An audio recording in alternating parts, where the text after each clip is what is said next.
You shouldn't be intimidated. Everyone can do well in the stock market. You have the skills, you have the intelligence. It doesn't require any education. All you have to have is patience, do a little research. You've got it. Don't worry about it. Don't panic. In 1990, Peter Lynch retired as manager of Fidelity Magellan, the nation's largest stock mutual fund, and one of the most successful. In 13 years, he drove Magellan to a 2,800% gain. Quite simply, Lynch has been recognized as one of the greatest money managers ever. He beat the stock market for so long not by timing the market, but by picking the right stocks. Of course, no one can promise you Peter's record, but you can learn a lot from him. And you don't need a billion-dollar portfolio to follow his rules. Hi, my name is Peter Lynch. For 13 years, I managed Fidelity Magellan Fund. Those were 13 amazing years. 9 times the market declined by 10% or more, and I was very consistent. All 9 times Magellan Fund fell 10% or more. I learned a lot of lessons.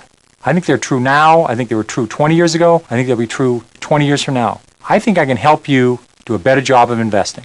You can't learn years of stock picking experience in one night, but you have better stock picking skills than you realize, and you have advantages that no one on Wall Street has. In Stock Shop, I'm here to help you find them and use them. You may be wondering why stocks are so important for a long-term investment program. The short answer, over time, stocks produce better returns than other investments. The past 60 years, stocks have returned about 10% a year. Bonds have averaged 6% a year. Treasury bills or bank CDs around 3%. That doesn't seem like a big difference, does it? But the power of compounding makes an enormous difference over time.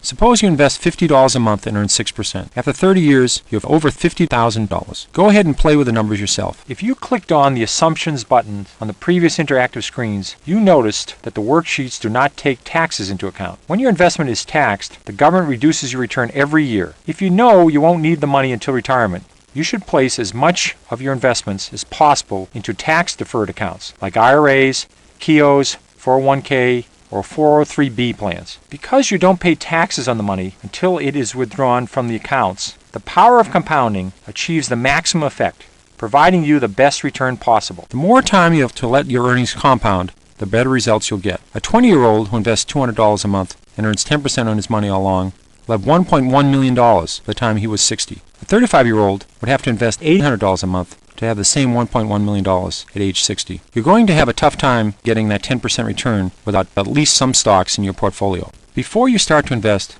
ask yourself one question. When will I need to use this money? The stock market is a long-term investment. If you need to use the money anytime soon, you should not invest in stocks. This is money you're willing to put in the market and leave it there for 5, 10, 20, 30 years. That's the kind of money you're going to do well with. If you're worried about it, don't invest it. The stock market is volatile. Individual stocks are volatile. The average range for a stock in a year is 50% between its high and its low. Stocks go up and down. The market goes up and down. If you're investing with a 1 or 2 year time horizon, you shouldn't be in individual stocks. You shouldn't be in equity mutual funds. If you've been lucky enough to save up lots of money to send your children to college and they're starting school in 2 years, what are you going to do if the market goes down? In the long term, 10, 15, 20 years or more, stocks have beaten bonds and banks' certificates of deposits.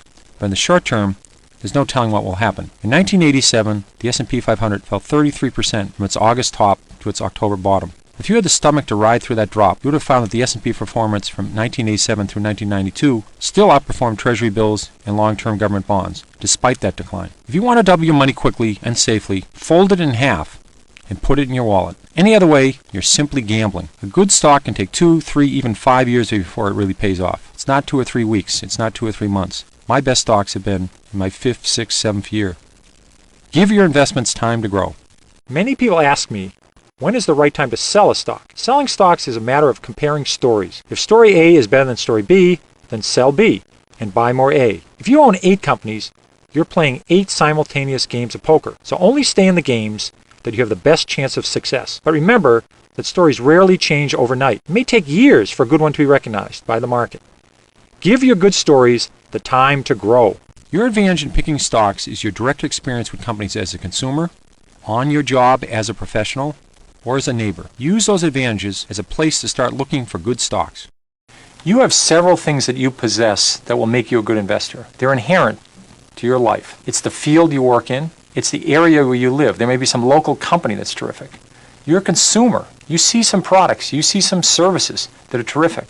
We bought a Volvo. It was better than the American station wagons. It was safer. The price was right.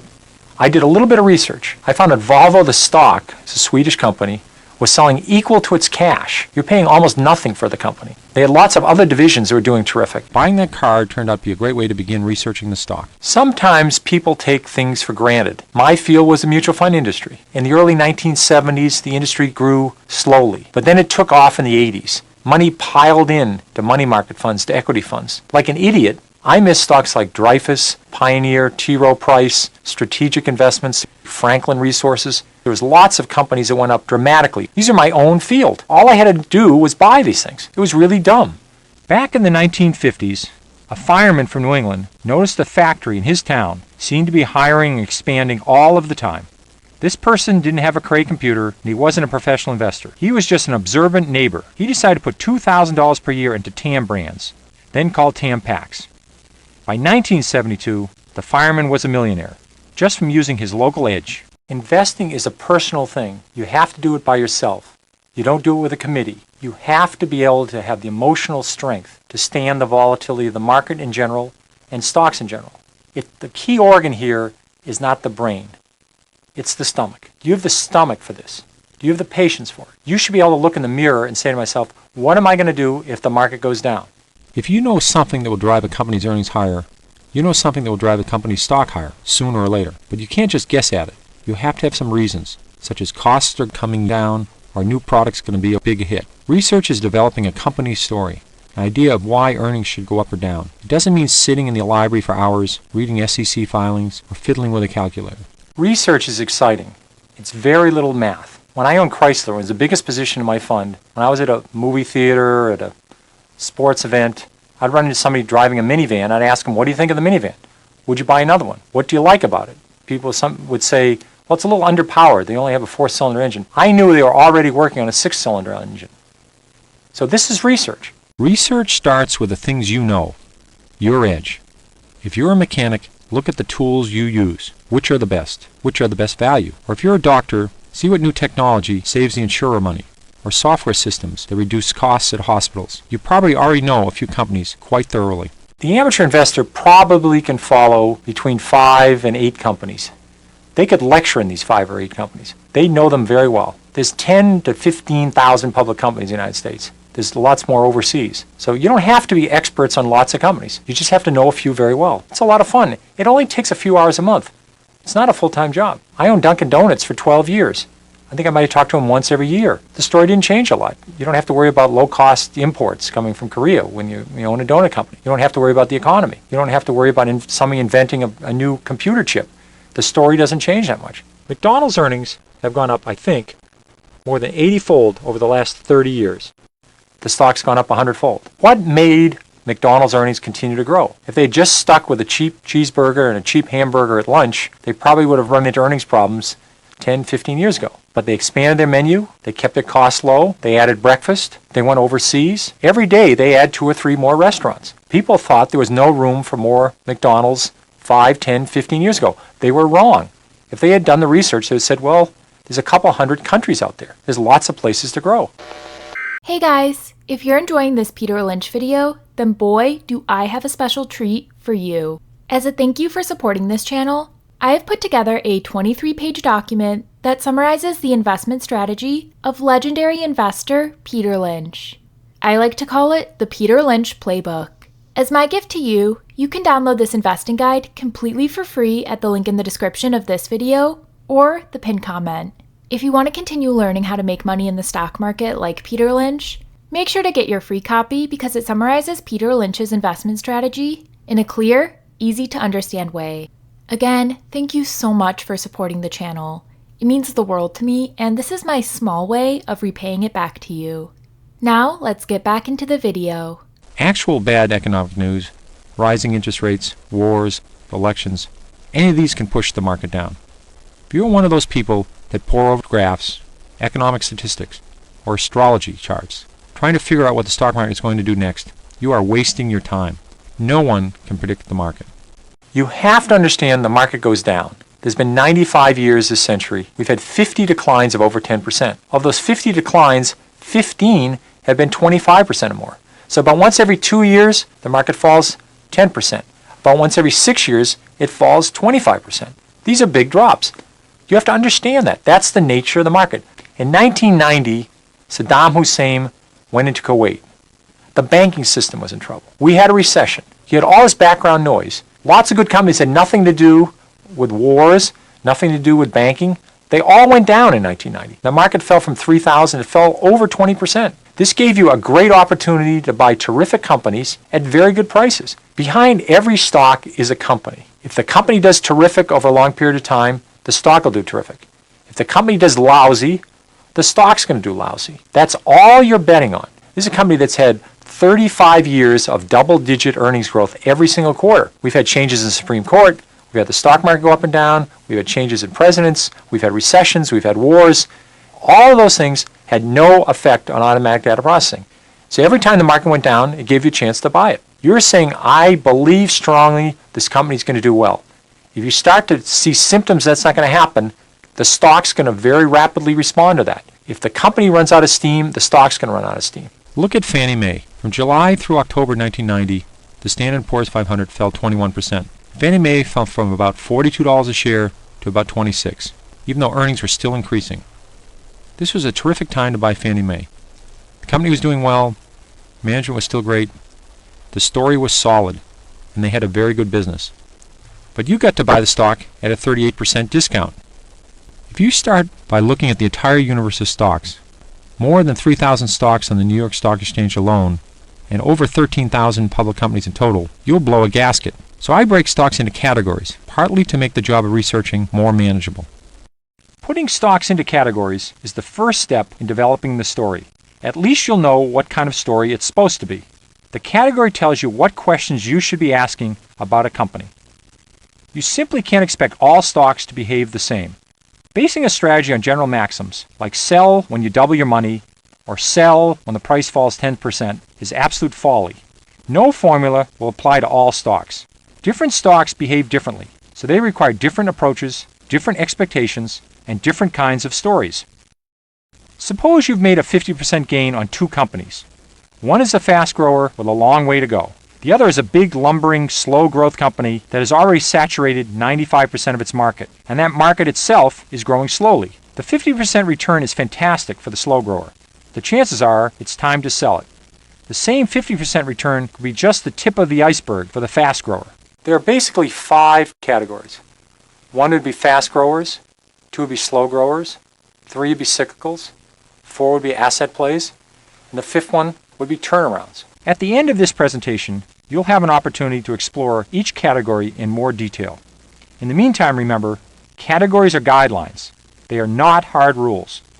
Some companies may not fit neatly into a category. Others may seem to be in 2 categories at once. Almost all companies change categories at some time throughout their lifetimes. Fast growers, if successful, will always eventually slow their growth. They'll run out of places to go. Cyclicals experiencing long down cycles may become turnarounds. Once recovered, they probably will be cyclicals again. Use the categories as guides to help you build your story, but don't let them limit the questions you ask or the research you do. One thing we can say about companies in general: it's easier to go from $100 million in sales to $200 million in sales than it is to go from $10 billion in sales to $20 billion in sales. So smaller companies tend to have more upside potential than larger companies.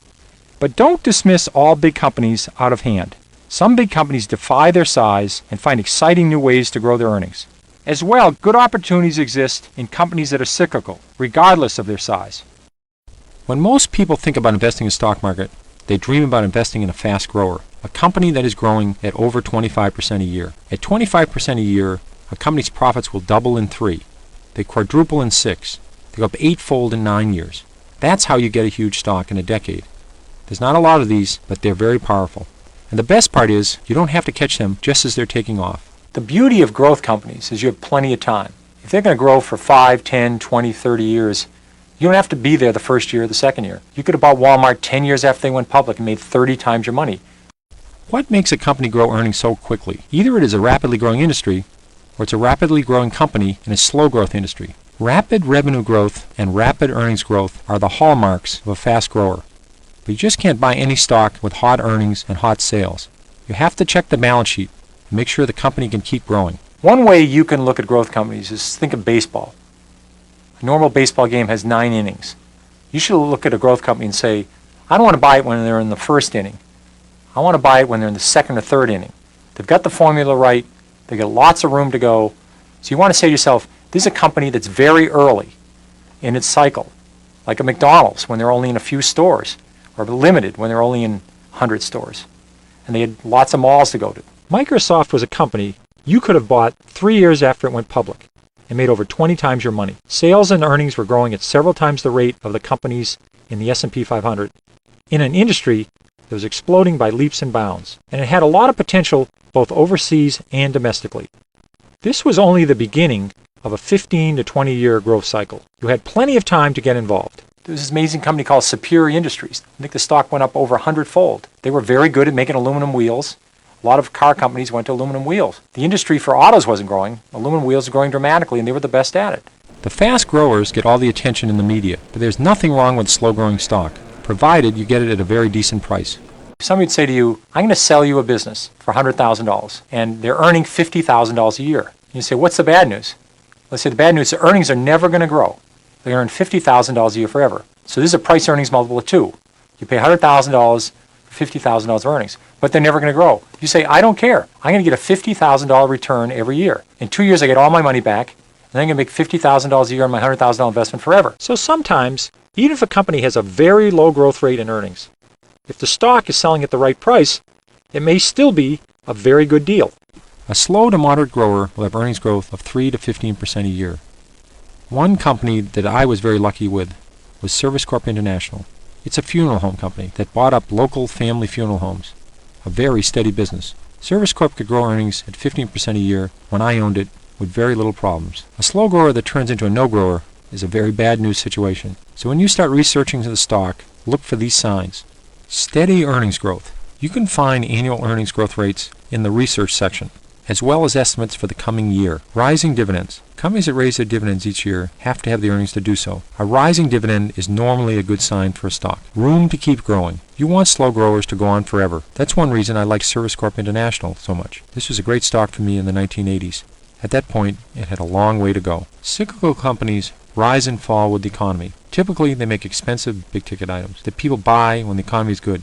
Things like houses, cars, and furniture. When the economy is bad and people are worried about losing their jobs, they don't buy big-ticket items.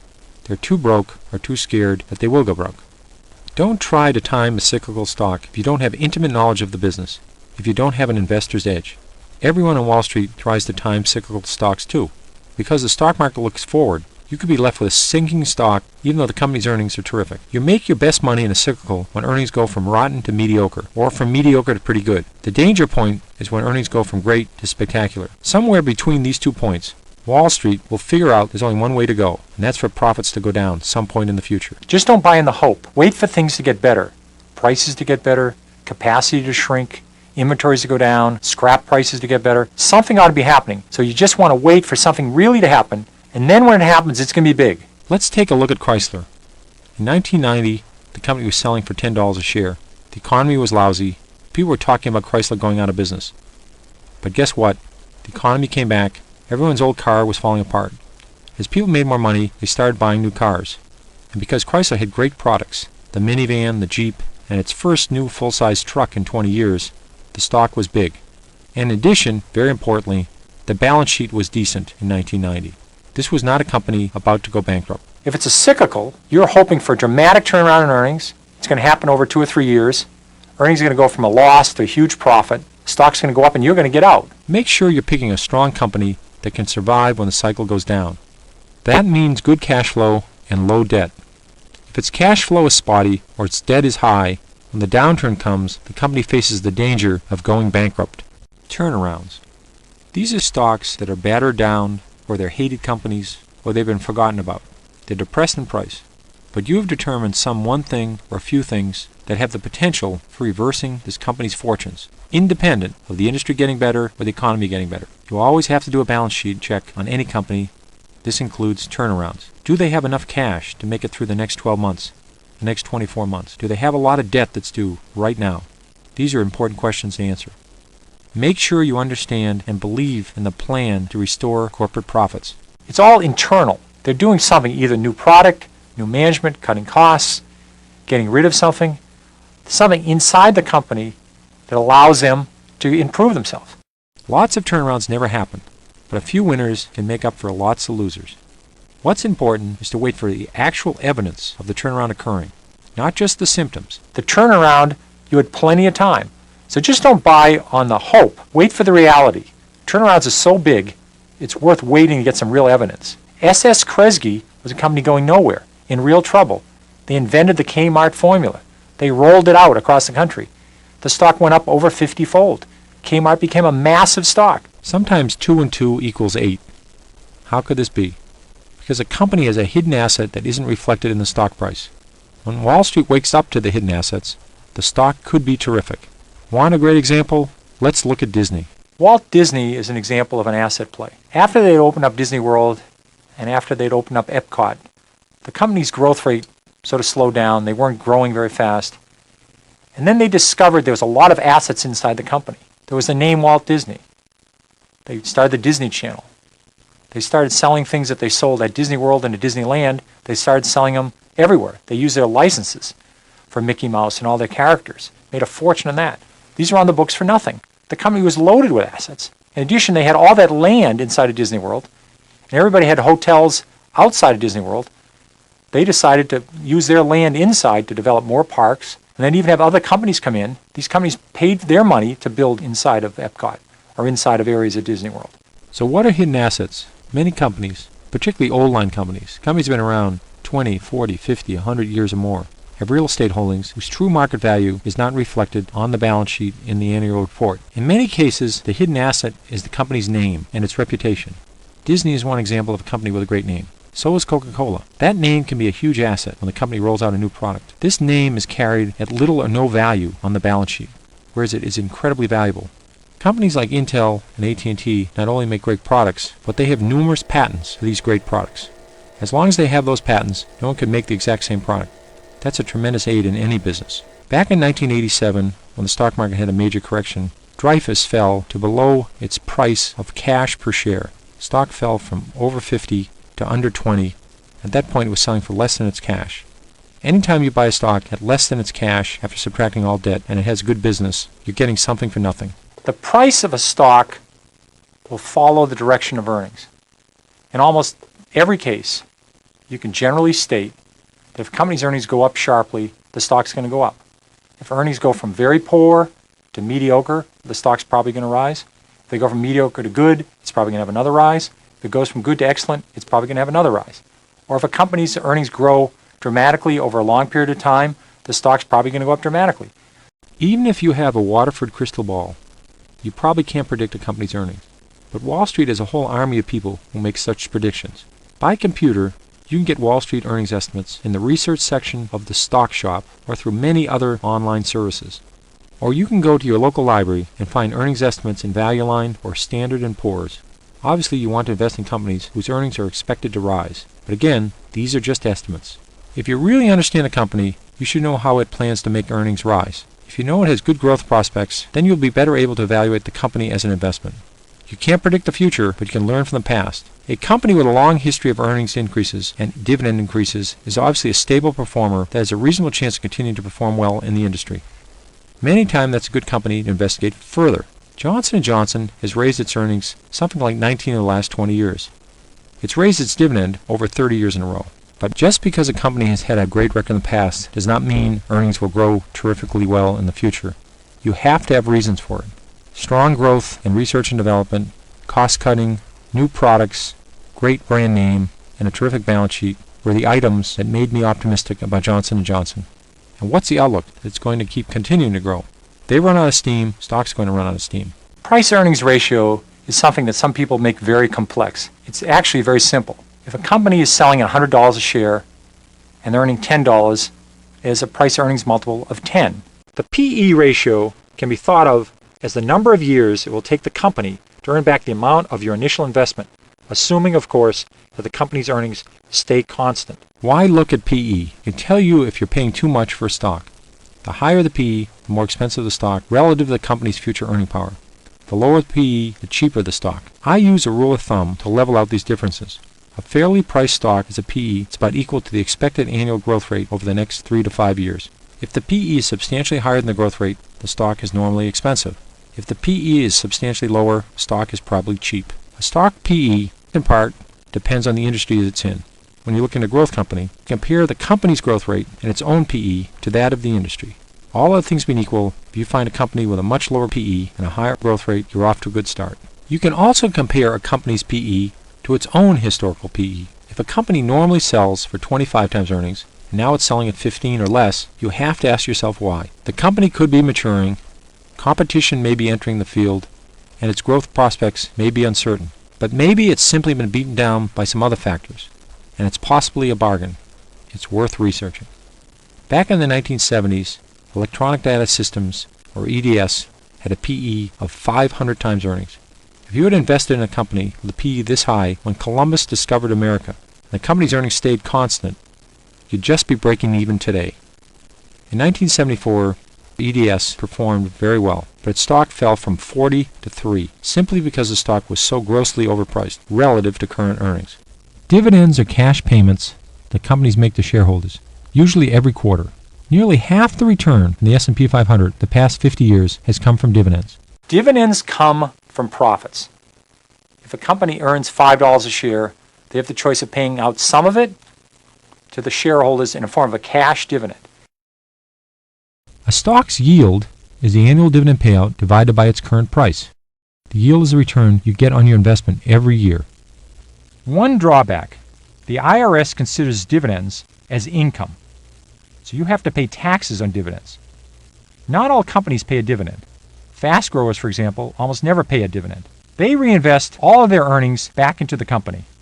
Slow growers tend to pay out profits and dividends. It's their way of rewarding shareholders. Over time, those dividends can add up. Some people have bought stocks for $5 a share, and 20 years later, they're getting $10 a share of dividends per year. Dividends do make a difference. Dividends are a great way to measure a company's success, particularly a slow-growing company. When a company raises its dividend every year, it raises the bar for its financial performance the years that follow.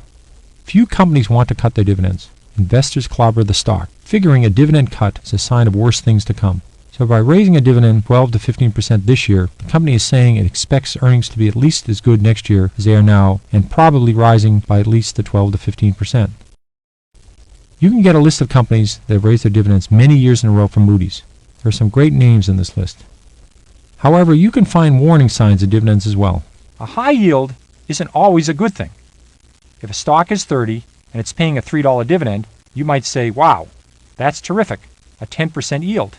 But if the earnings are only $3.10 a share, then the company is essentially paying out all of its earnings in dividends. That's only 10 cents to expand or to invest in more efficient equipment. If this continues for a number of quarters or years, the company will have very little room for any errors or setbacks. Eventually, the company will probably cut back or totally suspend its dividend. The stock price is going to tumble with it. Be careful with high-yield stocks, particularly when they're paying out a very high percentage of their earnings. Any company's operations can hit an air pocket from time to time. You've got to make sure your company can survive tough times.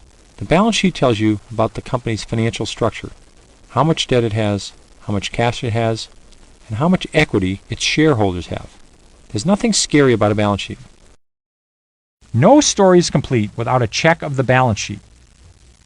The basic concept of a balance sheet is that everything a company owns, its assets, are listed on one side.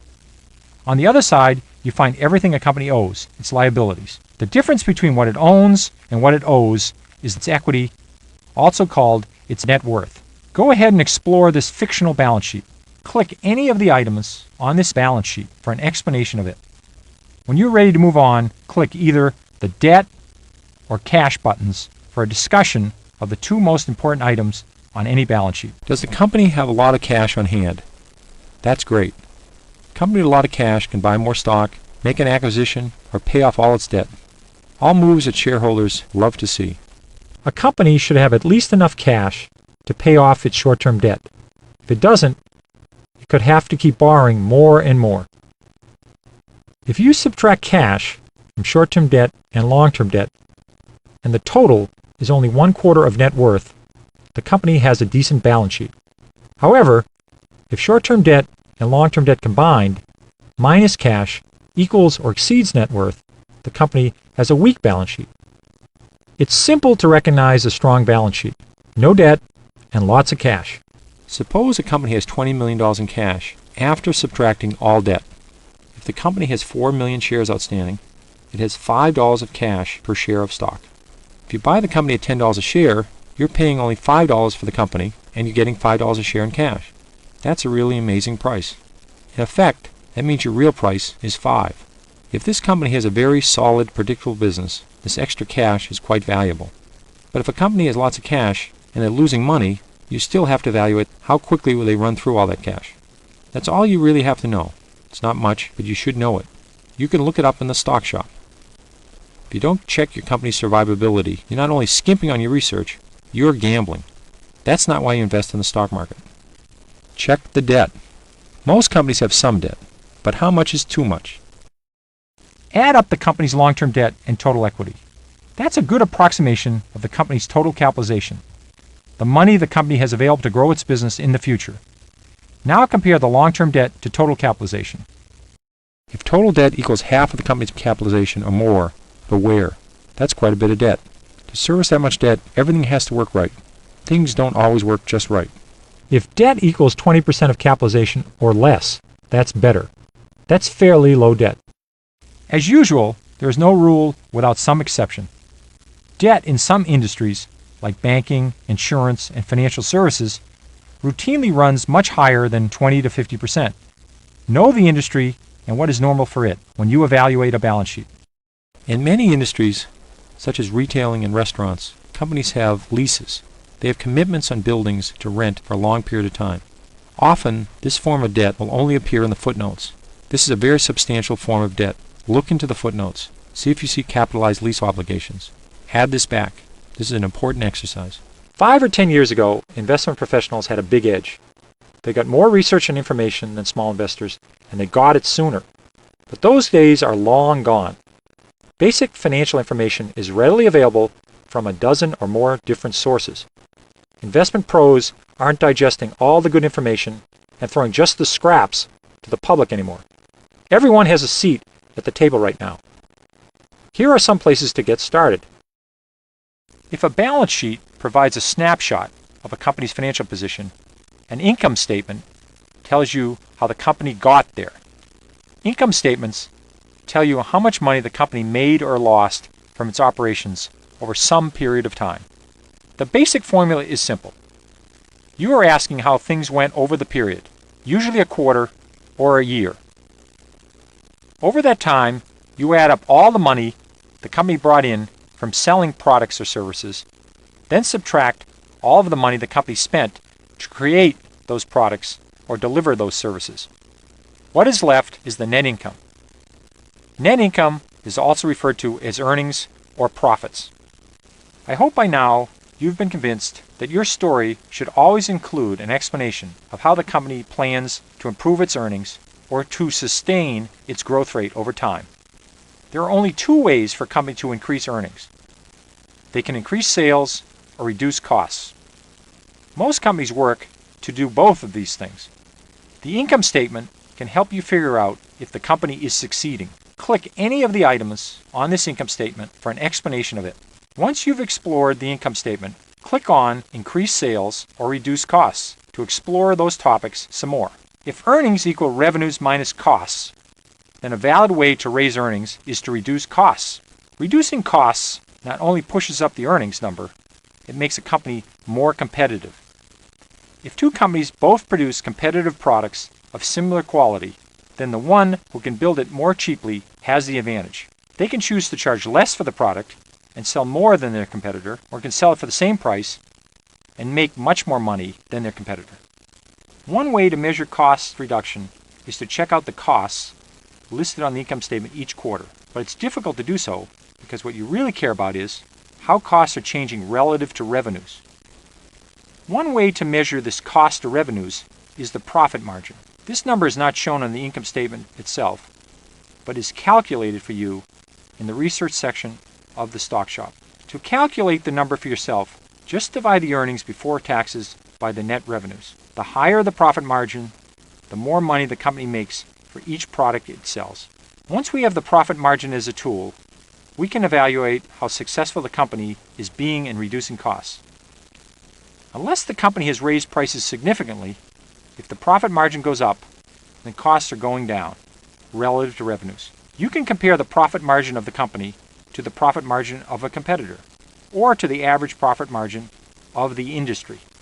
When a company that's highly profitable already must depend on cost cutting to boost its profits even further, you have to be skeptical. If its profit margins are unusually high compared to the rest of the industry, there's a limit to how much additional profit it can squeeze out of the business by economizing. Ask yourself, is there a long road of margin cutting ahead, or are they already extremely efficient? Your goal is to feel as confident as possible with your story. How does the company plan to increase earnings? Sales growth is the single most important factor in growing earnings long term. So you must ask yourself how the company is going to make sales rise. The company can expand its customer base. Selling its existing products to new customers brings in new revenue. When evaluating this strategy, consider how far the company is from saturating the market for its products. If a company is already selling to 98% of its potential customers, there aren't a lot left to reach. The company can introduce new products into its existing customer base. This is the most difficult, but potentially the most rewarding strategy.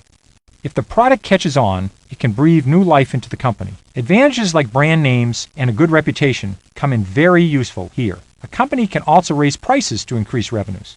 That way, even if unit sales stay constant, revenues will still grow. Of course, the danger of raising prices is that the higher prices will drive customers to competitors, or encourage new competitors to enter the market. The details of a company's plan will vary by industry and by individual company. Just make sure you understand that plan and include it in your story. Once you've built the story for your company, you have a powerful tool for judging the stock. But like any powerful instrument, you must use it wisely and carefully or you'll get burned. Use your story to pick the right time to buy a stock. I promise you that the right time to buy a stock does not occur often. When I'm following a stock, buying opportunities present themselves once or twice a year, if I'm lucky. I look for times when the potential upside is high and the potential downside is reduced. Understanding that balance is a key to successful stock investing. You have to understand, stock picking is a risk-reward trade-off. You have to know how much you're going to lose if you're wrong and how much you're going to make if you're right. The skill is to minimize your risk and maximize your reward. You can be wrong in this business. I've been wrong quite a bit. But you can be wrong and still make money, as long as your good stocks more than offset your mistakes. I figure if I can be right 6 times out of 10, that's a good batting average. When I pick stocks, I think of risk as a measure of my confidence in the story I've built. When I feel that my story is optimistic, solid, and well-researched, then I've got a low-risk investment. If I'm not too sure about how the story will turn out, then the risk is considerably higher. Don't try to categorize risk by other measures, like small companies are riskier than large. In the late 1970s or the early 1980s, Walmart was a lower risk investment than IBM because the Walmart story was nearly bulletproof. If a startup company sounds exciting, keep an eye on it. Perhaps a year or two later, it will be over the hump, the story will be solid, and there's a good time to consider investing. If you believe strongly in your company's story, then you shouldn't waste your time waiting for the ultimate buying opportunity. Investors who bought McDonald's in the 1970s or Home Depot in the 1980s were happy almost any time they bought the stock. Even with these great companies, during stock market corrections, the stock dipped and the story was solid, but if you held on for a reasonable amount of time, you were a very happy camper. Watch out for ridiculously high prices when a company is selling at several times its growth rate in earnings. Remember, that's what we talked about in the price earnings presentation. But in general, if a story is good, you probably want to own it. Later, if a buying opportunity comes along, if the stock falls well below its growth rate and the story hasn't changed, you can buy even more. Therefore, you can take advantage of market declines. Use the tools I've presented in this consultation to help make a judgment on your stock. If the story is sound, check the price. Use the PE ratio. Most importantly, rely on your edge. First to build your story, then to find the right times to add or reduce your position. Focus on the company. What is it making? Where's its money coming from? What is the competition doing? Ignore all the background noise. Just keep checking that fundamental story. See if it's valid, see if it's getting better, see if it's getting worse. Know what category your stock is in and how those stocks behave. If your stock isn't behaving as you expect, then try and find out why. If the answer changes the story, then think again. Keep your story up to date. Don't check on it 3 times a day, but don't just ignore it either. And checking the price of the stock does not count. It's checking the fundamental story. Don't expect to make a ton of money overnight. The stock market does provide the highest return for long-term investments, but that's not a month or 2 months a year. If you need the money next winter, you don't have the tolerance to keep it tied up for the long term, then stocks may not be for you. Don't forget to use your edge. These are all kinds of things that you know about. Because of where you live, what you do, you have lots of edges. Use them. And finally, remember that stock picking isn't gambling, and it isn't for everyone. You have to be prepared to do some work. You have to be prepared for market declines. If you enjoy doing research, if you enjoy learning about companies, and you have the stomach for the ups and downs of the stock market, then investing can be a lot of fun. These principles of investing have worked well for me. I hope they can help you. You shouldn't be intimidated. Everyone can do well in the stock market. You have the skills, you have the intelligence. It doesn't require any education. All you have to have is patience, do a little research. You've got it. You can't just go out and buy a stock and hope it goes up. You have to have a reason why you think a stock will go up. You should be able to tell those reasons to someone else in just a few minutes. People who love stocks don't talk about sports. They don't talk about their dog.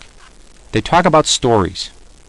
A story is what's happening inside a company and signs that point to what's likely to happen in the future.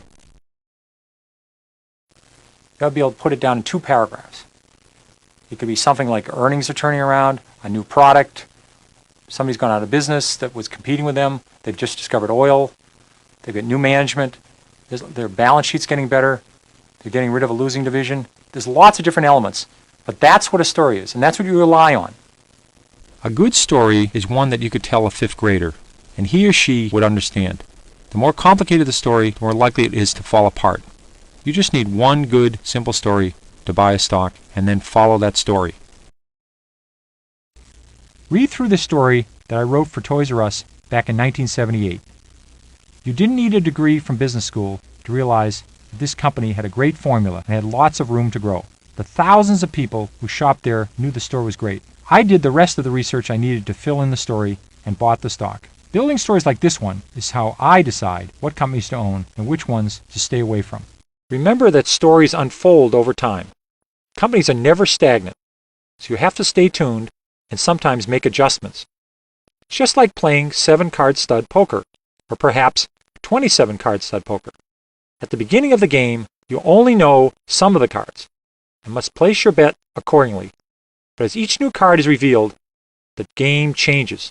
You're forced to alter your betting strategy, perhaps even drop out of the game altogether. In the rest of this consultation, I'll show you how you can build stories for companies and invest more prudently in their stock.